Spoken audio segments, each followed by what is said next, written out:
Sabi niya, umabot naman siya sa point, umabot daw siya sa point na nagkamali siya. Umanap siya ng... Diba? Hindi. All this time, akala ko lumalaban ka pa. Ayos ka. Ako na lang pala. Binalik mo pa to. Tigas ng mukha. Kuya, pwede ba yung natin order video? Kuya, pakilagay na po natin video.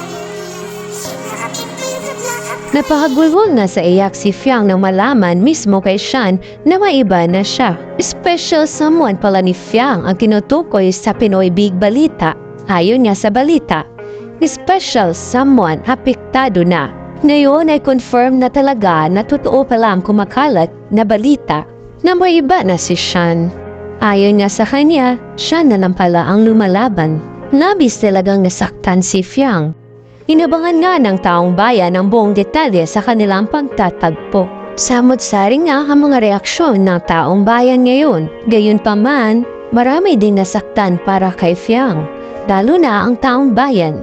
At meron ding nasiyahan lalong-lalo na ang mga supporters nila ni JM. Lalayag na ba ang JM Fiang? Kung kayo ang tatanungin, ano opinion nyo sa nangyari ngayon kay Fiang? Just comment down below!